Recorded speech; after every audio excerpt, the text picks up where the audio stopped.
My name is Emily Johnson. On my 28th birthday, my fiancé Ethan threw a party for me.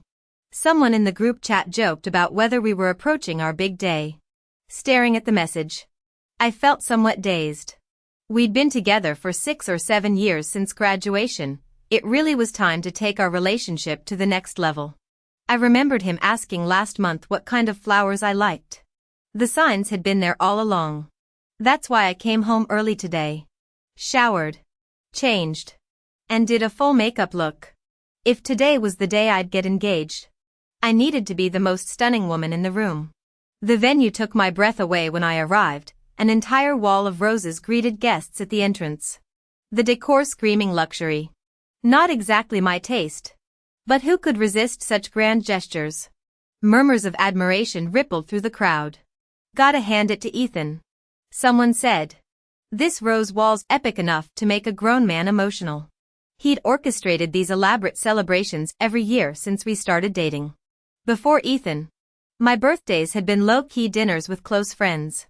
Yet he treated each birthday like a royal coronation, filling venues with acquaintances until strangers became familiar faces. Olivia nudged me, whispering behind her champagne flute. 0 creativity points for Ethan this year. Massive rose walls require effort. Sure. But recycling the same romance playbook? That's just lazy. Her words sobered me instantly. How many times had I ridden this roller coaster of fleeting excitement followed by disappointment? Still, etiquette demanded graciousness. Even if this wasn't my proposal day, I owed my future husband this performance. Ethan, I called out, noticing his smile falter momentarily. His palm felt clammy when he grasped my hand, telltale sign he was hiding something. I discreetly withdrew, maintaining perfect composure. Shall we move this inside? Our guests look hungry. The banquet hall revealed the real spectacle. A stranger occupied the seat of honor, my seat. As heiress to the Johnson family empire, that position wasn't just ceremonial. Every attendee here depended on our corporate alliances. Even longtime local dynasties like the Browns couldn't match our financial firepower these days. Dead silence fell as 50 pairs of eyes darted between me and the intruder. Ethan's childhood friend Chin blurted out an expletive. Recognition flashed across multiple faces. They all knew this woman. I turned to see Ethan shifting uncomfortably. Puzzle pieces clicked. This had to be Sophia, the ex-girlfriend he'd never fully let go. Impressive dedication. Reconnecting after 7 years. You're in the wrong seat. Ms. Davis. I gestured toward the secondary tables with glacial politeness. Your place is over there. Sophia rose with performative remorse, lips trembling like I'd snatched candy from a child. I simply adjusted my diamond earrings, watching her retreat through my peripheral vision. Engaging directly would have been beneath me, though some might call that pretentious. Let them talk. When you're holding all the cards, you don't need to show your hand. But today I'm the leading lady here. If I don't act appropriately in my own territory, should I go make a scene in someone else's domain like her? That would just be utterly uncivilized. My silence rendered the room mute. Without an audience, Sophia's solo act collapsed into excruciating awkwardness. The heiress of Davis family flushed crimson, finally relinquishing her ill-gotten seat. I claimed my rightful place without ceremony, anticipating the legendary lamb chops this establishment served. My phone barely unlocked when collective gasps erupted. Ethan, my fiancé from Brown family, had guided Sophia to the seat of honor at his left hand. Interesting. My lips curved. Tonight's drama just upgraded to premium subscription. The room held its breath as Ethan knelt to adjust Sophia's hemline with tender precision. So we're staging this charade in my face now. Perhaps it's time to retire this disobedient trophy fiancé. The delayed appetizers arrived amidst suffocating tension. Our guests, mostly social climbers dependent on Johnson family's benevolence, shot daggers at Ethan. They thirsted for my command to pounce. But I've never been one to feed vultures. Some drunkard finally exploded. Ethan, you've got your fiancé right there. What's this cozy act with Miss Davis?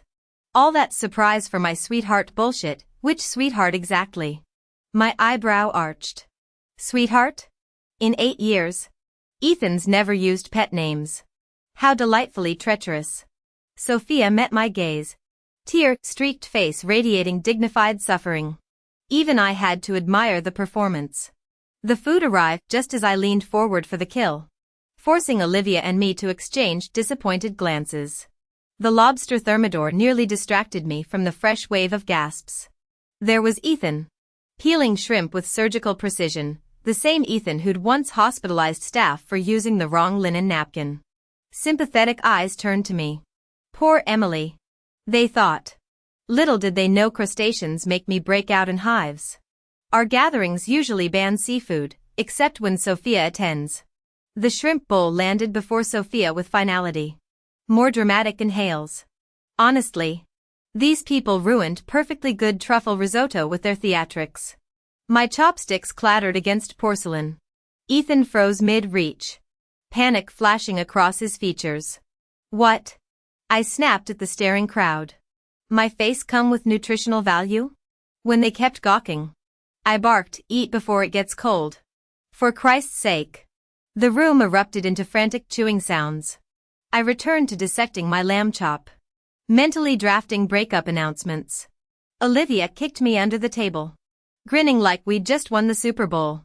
The room fell into an uneasy silence as everyone struggled to read my intentions. Just as someone began rising to mediate, Sophia stood first with practiced composure. She placed the shrimp bowl before me, her smile conciliatory. Ethan simply acted on impulse. Please don't take offense. How clever! One graceful gesture and carefully measured words absolved her completely, painting me as the unreasonable party. True to form, Ethan wiped his hands with a damp cloth and fixed me with glacial detachment. Emily, must you make a scene? My brow arched. Make a scene? Ethan and I had been college acquaintances at best, two strangers sharing lecture halls until junior year's academic competition forced us to exchange contacts. My social circle remained intimate, limited to childhood friends, while Ethan had always courted crowds of sycophants and admirers. Our collision during arranged marriage meetings surprised me. Surely this social butterfly needed no matchmaking services? Yet here we stood, engaged after minimal courtship. My priorities were clear: secure reliable paternal genetics for future children. Ethan's striking features and familiar background checked every box. But soon after our engagement, the Brown family's financial collapse became apparent, perhaps long-concealed deterioration finally surfacing. Their mask slipped entirely after securing my resources. The power dynamic shifted irrevocably from that moment. Now Ethan insisted on annual rose-wall spectacles for birthday galas, some grotesque performance I'd never understood. Tonight's gathering revealed its true audience as I studied Ethan's stormy expression and Sophia's smug satisfaction. Delicately blotting my lips, I reapplied lipstick before meeting Ethan's gaze. Pardon? I was dining and missed your remark. My hand cupped one ear theatrically. Would you care to repeat that? Ethan? Seasoned associates recognized this dangerous calm. Several guests discreetly abandoned their seats, anticipating the storm. Ethan's voice softened fractionally. Emily. It's just misplaced shrimp. Must we air this publicly? A humorless laugh escaped me.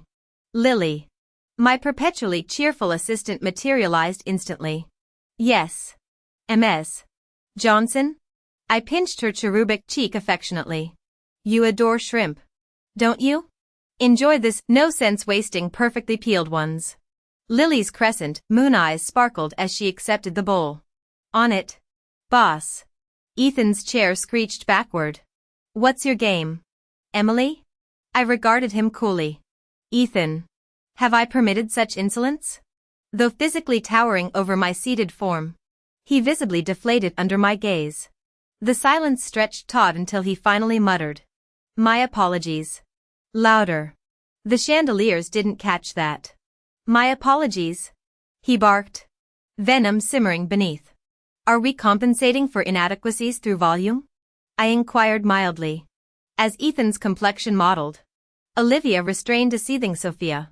Such hardship for star-crossed lovers, I observed. But embezzling my funds for your trysts? That I cannot overlook. My smile turned arctic. Rest assured, every stolen cent will be reclaimed. I'm no philanthropist. After finishing my words, I gently patted Ethan's cheek and said with a smile, as for you, go ask your parents what surname your family company currently bears. My expression turned serious. This should sober you up. Maybe reflect on how your family business crumbled to ruins. And why it's still barely clinging to life. The previously arrogant man turned deathly pale. Frozen in stunned silence. The waitress hurried over. Flustered. Not wanting to trouble the young employee, I stated, this seems beyond your authority. Fetch your manager. Please wait a moment. I'll notify the manager immediately. She replied respectfully. The manager arrived promptly. Slightly out of breath. My apologies, Emily. We're quite busy today. How may I assist you? Without preamble, I asked. Was today's event charged to my account? Being a regular patron with a dedicated membership card, all charges should automatically go through my account. Recent discrepancies made me question how much I'd been overcharged. Ethan initially requested this arrangement. The manager hedged, wiping his brow. Since he's your fiancé and claimed it was for your birthday surprise. We didn't think to confirm. I nodded.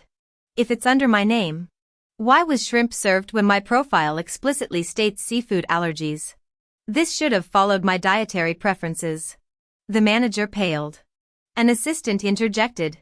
Ethan specifically requested this menu for his honored guests. Emily, please accept our deepest apologies. The manager rushed to say. Allow us to comp this meal. No need. I waved dismissively. I can afford this breakup dinner. However, I require complete transaction records from my account.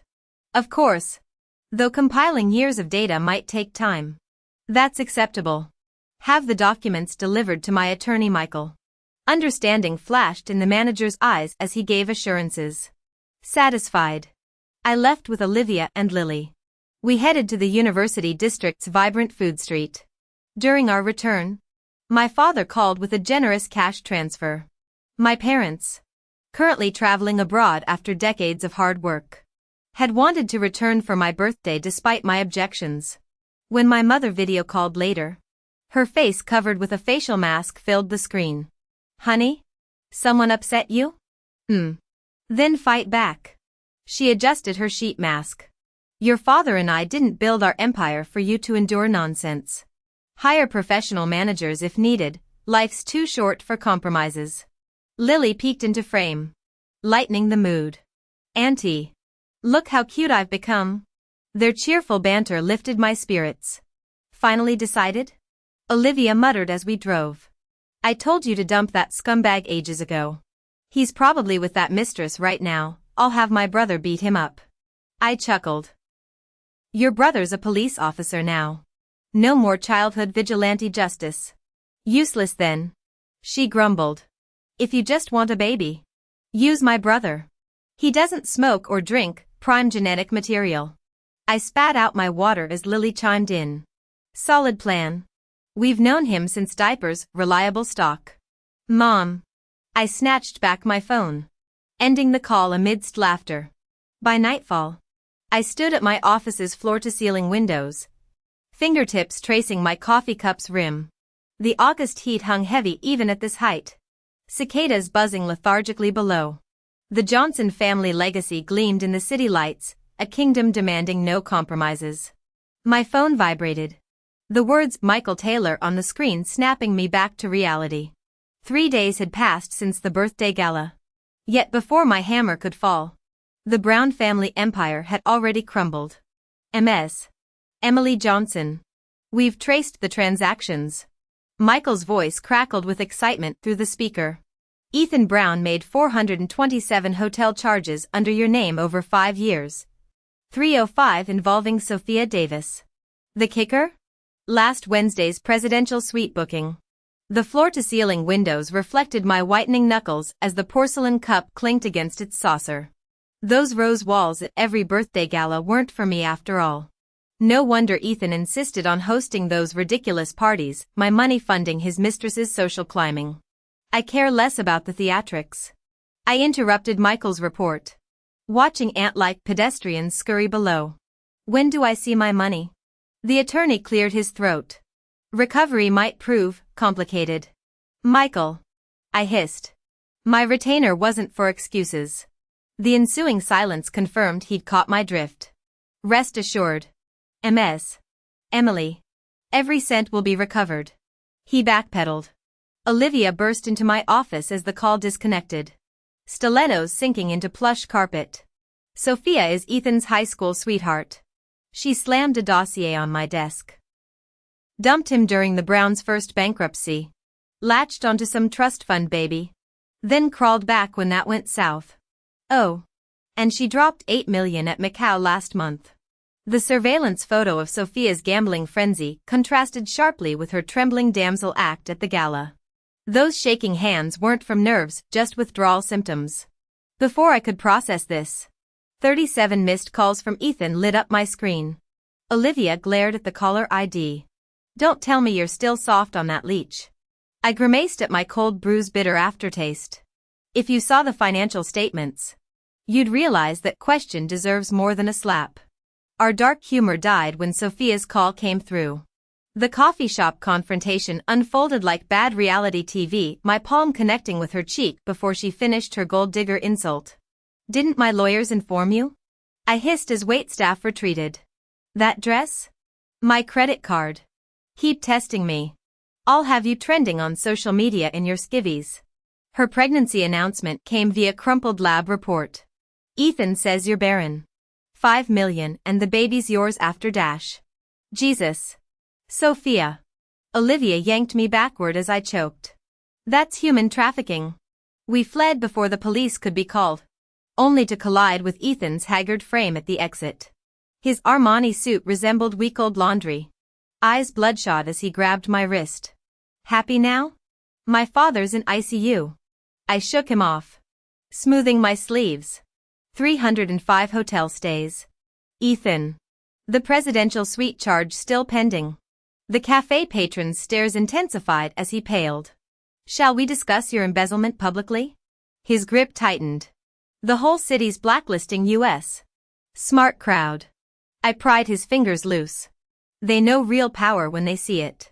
Ethan's gaze suddenly turned sinister. Emily. Don't push me. I knew that look too well, the desperation of a gambler who'd bet his last chip. I subtly signaled Olivia, who immediately stepped aside to make a call. Ethan. I said calmly. It's not too late to walk away. Walk away? He laughed hysterically. I can't even afford hospital deposits. What exactly am I supposed to repay? His voice dropped to a whisper. But I know you have connections. What's a few million to the Johnson family's cash flow? My blood ran cold. This wasn't negotiation, it was extortion. They say you shouldn't trip over the same stone twice or show mercy to the same snake twice. I shifted my weight, stepped back, and kicked Ethan square in the chest. Caught off guard, Ethan crashed to the floor with a thud, a switchblade clattering from his pocket. Clutching his ribs, he lay pale and gasping, clearly hurt worse than he'd ever imagined. Olivia snorted with laughter. Damn. Emily. Where'd you learn to kick like that? I shook out my leg casually. Private security training pays for itself. Ethan staggered upright, venom dripping from his glare. You dare hit me? Emily? You're lucky that's all I did. I sneered. You stole from me to fund your mistress. Did you really expect civilized conversation? He lunged forward, only to be blocked by mall security materializing as if on cue.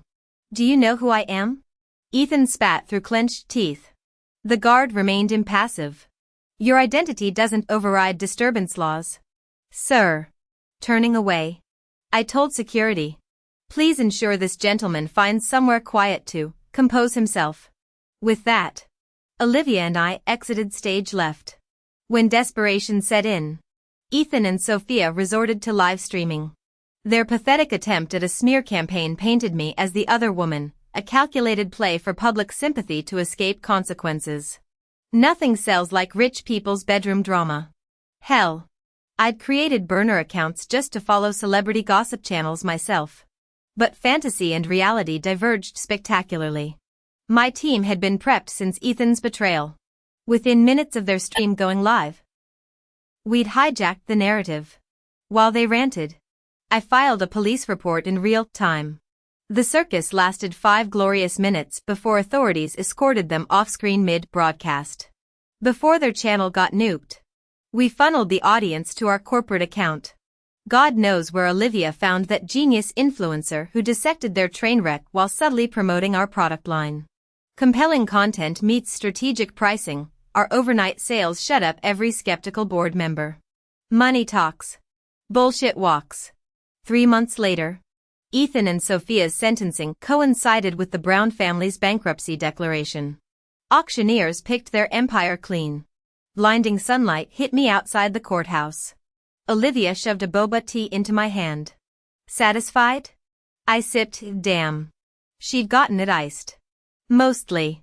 At least the money's recovered. Screw the money. Olivia rolled her eyes. You bought back your life. Laughing, I slung an arm around her. Dinner's on me tonight. With my own damn money this time.